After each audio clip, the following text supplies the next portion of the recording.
वाचोळा झाला गोळा वाराही शांत आहे. नाशिक टू मुंबई धावती रोज 2 ट्रेन आहे. कोणतीही मालिका लावा स्टोरीच सेम आहे. खून खराबा लफडी हाच यांचा प्लॉट आहे. बघुनी हे दृश्य झाले मेंदूचा गेम आहे. मालिका लिहिणाऱ्यांना वाटतं ऑडियन्सच मंद आहे. ऑडियन्सच मंद आहे. तुमच्या सगळ्यांचं मनापासून स्वागत आहे मंडळी. सगळ्या सिरियलला उभा आडवा वन साइड आपण फार गेम करून टाकला. पण एक सिरियल आय शपथ जिन्युइनली लेट काळाच्या जवळची होती. दॅट वॉज दिस कॉल्ड रात्रीचं खेळ चाले. सुरुवातीला जाम मजा येते, भीती वाटायची, थ्रिलर क्राईम तिच्या आईला सगळं जे खट्टी होतं, सस्पेन्स पहिल्यांदा असं वाटलं की yes Zee Marathi is come up with something excellent nonsense. पण नंतर जसे जसे दिवस पुढे जायला लागले तसं झी मराठीला क्रिएटिव्हिटीचा जो ताप आला होता तो भळा उतरायला लागला आणि हे परत एकदा मूळ पदावरती आले. आणि यांनी मुळात तीच घाण केली जी एकदम चांगली सुरुवात जी आहे ही बेसिकली त्या सिरियलला मिळाली होती. रात्रीच खेळ चाले हे नाव यासाठी ठेवण्यात आलं कारण दिवसा ढवळ्या बबड्या आणि यांचे गुरुनाथ खेळ करत असतात. अण्णा नाईकने रात्री खेळ करावे म्हणून या मालिकेचं नाव रात्रीचं खेळ चाले ठेवण्यात आलं. सुरुवातीला जेव्हा मालिका वाजायची असं भिनभिनायची, माणसाला भीती वाटायची.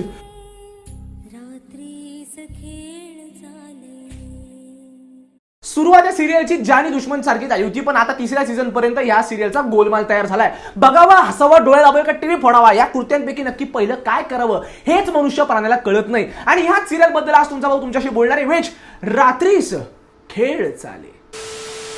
पहिले तर तुम्हाला मी या 3 सीझनचा प्लॉट समजवतो. वन साइड अण्णा नाईक नावाचे एक आजोबा असतात जे त्यांच्या परिवारासोबत कोकणामध्ये राहत असतात. प्रचंड पैसा असतो, मात्र तेवढ्यात अण्णा नाईकच्या डोक्याची गोटी फिरते. तो सटावतो, बापाशी लढायला लागतो, बायकोला छळ करायला लागतो. पोरं बाळांकडे त्याचं तसंही लक्ष नसतं. तो सख्खा कुणाचाच नसतो, त्याच्या पोराचा बी नसतो. अण्णा नाईक अचानक गावातल्या उठसूट लोकांना मारायला लागतो, त्यांच्या प्रॉपर्टी हडपायला लागतो. त्या डोक्याची मेंदूची गोटी पूर्णपणे फिरते आणि ते बावटासारखं करायला लागतं. जायचं मारायचं प्रॉपर्टी हडपायची, जायचं मारायचं प्रॉपर्टी हडपायची. याच्या सगळ्यामध्ये ते कार्यकर्ते व्यस्त झालेले असतात. मात्र तेवढ्यात ते होतं जे प्रत्येक झी मराठीच्या सिरियलला होतं आणि त्याशिवाय झी मराठी सिरियल पूर्ण होतच नाही. अरे मी बोलून थकलो पण तुम्ही करून थकले नाही का रे? लफडी. बास. अण्णा नाईकला शेवंत आवडते, शेवंताला अण्णा नाईक आवडतो. अण्णा नाईक आणि शेवंताच्या मध्ये लव्ह स्टोरी चालू होऊन जाते आणि अचानक काय होतं की शेवंताचा नवरा मध्ये होतो. अण्णा नाईक म्हणतो नाही माझ्या प्रेमाच्या मध्ये जोईल डायरेक्ट गळा कापील असं म्हणून अण्णा नाईक शेवंताच्या नवऱ्याचा गेम करून टाकतो. शेवंत हळूहळू अण्णा नाईक सोबत ऑब्सेस्ड व्हायला लागते. हे अण्णा नाईकच्या बायकोला कळतं. अण्णा नाईकची बायको म्हणते ना असं नाही चालणार, नाही तर मी मारून टाकेल. आणि अण्णा नाईकची बायको त्या दोघांच्या लग्नाला विरोध करते. शेवंत इतकी ऑब्सेस्ड होऊन जाते, तिच्या मेंदूची गोटी फिरती, तिला कळत नाही काय करायचं. अण्णा नाईक शेवंताला सांगतो की नाही तू माझ्यासोबत काय होऊ शकत नाही, असं करायला लागतो. तो तिच्याही काळा वेळ दाबायला लागतो, तिला बी डम करतो. शेवंत भडकती, शेवंत आत्महत्या करते. मग सगळे भूत एकत्र घेऊन येते, सगळे भूत मिळून अण्णा नाईकला मारून टाकतात. इथं स्टोरी संपत नाही. अण्णा नाईक मेला, शेवंता मेली, नॉट दी एंड. आता अण्णा नाईक आणि शेवंताचं भूत एकमेकांना भेटायला येतात, त्यांची लफडी चालूच राहतात. याच्या आईचे लफडी खोर झी मराठी साले. मारून घेईन मी स्वतःला.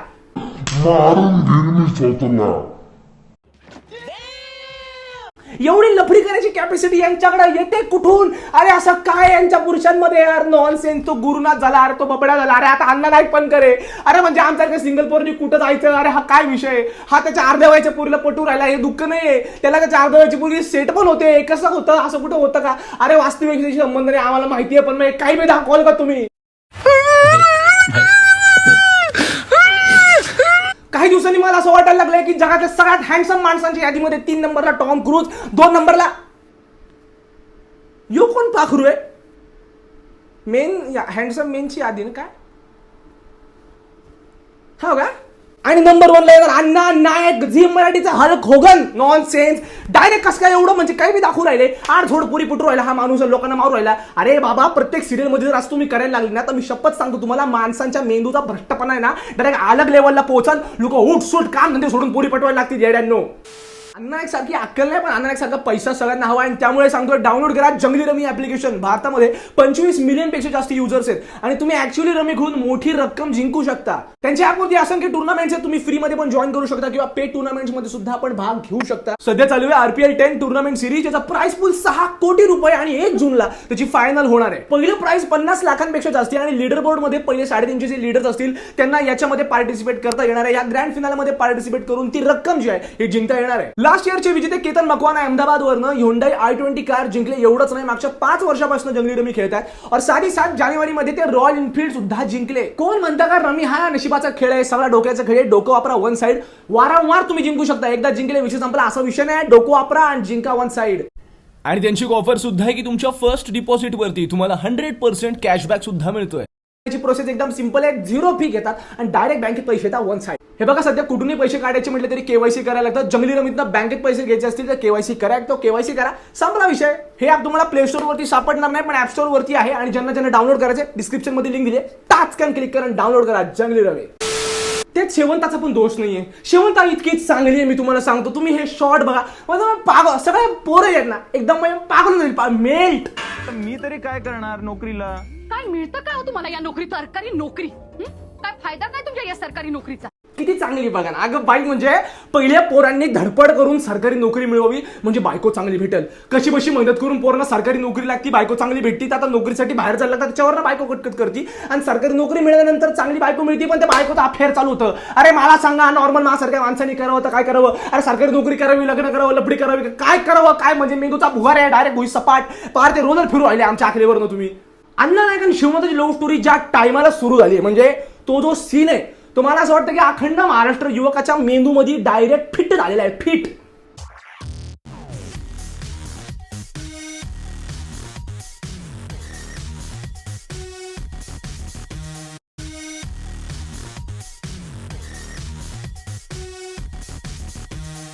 आजोबा नका ना असं करू. अहो मी सांगतो काय तुम्हाला, हे बघा हात जोडतो तुम्ही, हे बघा सगळे लेखक माझ्या गोष्ट मी बाजूला ठेवून मी सांगतो, हे बा नाही पटत पोरांना पोरीस, ठीक आहे. समाजामध्ये तुम्ही जाऊन बघा, लय वेगळ्या लेवलचे हाले पोरांचे, ठीक आहे. करिअर करावं, गर्लफ्रेंड पाहिजे का काय, म्हणजे एकदम लोकांना कळत नाही मायावायचे पोरांना काय उंजून नाही राहिलो.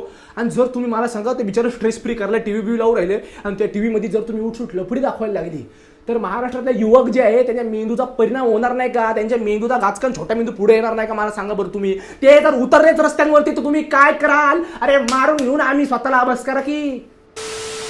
त्यात एक झी विषय असतो, त्याला गचकेन आयुष्य बदलायचं असतं. सीझन 1 सीझन 2 मध्ये इतका परिणाम असतो की त्यांच्या आईच्या गावात नसला वास्को द गामा, अण्णा नाईकला एक पोरगा असतो माधव. पहिल्या सीझन मध्ये कोट सुट्टा आहे, वन साइड प्रोफेसर. पुढच्या सीझन मध्ये डायरेक्ट पागल, डायरेक्ट रस्त्यावर सैरा वैरा आपल्या आयुष्याच्या वाटा तुडवत धावू राहिला. त्याला अजून एक पोरगा असतो, ते येडवून जातं. म्हणजे ते लहानाचं मोठं होतं, पण तिच्याला त्याची हाफ पॅन्ट जातच नाही. कशी बशी हाफ पॅन्टून फुल पॅन्ट येतो का त्याला वेगळी सवय लागते, ते हातातून बाहेर निघून जातं. आता अण्णा नाईकला एक पोरगी असते जी त्याला शेवंतासोबत होती. त्याचं नाव आता मला आठवत नाही, पण त्या पोरीचं लग्न अण्णा नाईक मित्र करतो. अण्णा नाईकचा मित्र रघु अण्णा नाईकच्याच पोरीशी लग्न करतो. त्याच्यापेक्षा हापेज यांच्या पोरींसोबत हे पोरं लग्न करून राहिले. अरे यांच्या आईच्या गावात काय विजय माल्याचा साखरपुडा झालाय का? काय विषय हा? आणि हे बघा, हा प्रॉब्लेम नाही. आता आयुष्य कसं बदलतं तुम्ही बघा. रघु पहिल्या सीझन मध्ये डायरेक्ट अर्ध्या आकुंडा पिवळा एकदम गोगलगाय होता. सेकंड एपिसोड मध्ये याच्या डोक्यावरच्या लाडूला ह्या शेवया कुठून आल्या? एकदम कसं काय बदलतं रे? अरे रात्रीच खेळ चाले, पण रात्रीच नक्की कोणते खेळ चाले हा प्रश्न आता पडायला लागलाय. याचा जर सीझन 4 आला तर माझ्याकडून राहुला जाणार नाही. मी सांगतो, डायरेक्ट डोळ्या नाकातून तोडून रक्ताच्या धरा उडतील, धारा अशा, आणि मी पागळून जाईल. हे बघा, आधी बॅचलर लोकांना फ्लॅट द्यायची नाही मला माहिती आहे, पण रात्रीच खेळ चाले पण म्हाताऱ्या कोताऱ्यांना कोणी फ्लॅट देणार नाही. एवढी वाईट अवस्था होऊ राहिली. मी सांगतो काही दिवसांनी आजी आजोबांना घेऊन इन्सिक्युअर व्हायला सुरुवात होणार आहे, कारण हे जरा हाताबाहेर चाललेली परिस्थिती आहे. आज एकदम अशी हात जोडून तुम्हाला सगळ्यांना नम्र विनंती आहे, लफडी दाखवणं बंद करा, थोड्याशा वास्तविकतेवरती या. कळतंय का? नॉन सेन्सगिरी हे सगळं जाऊ द्या. मेंदूच्या नसा फाटतील. तुम्ही जंगली रमी डाउनलोड करा. वेळ झाली आता आपण बी जरा पैसे जिंकायची. वापरा मेंदू.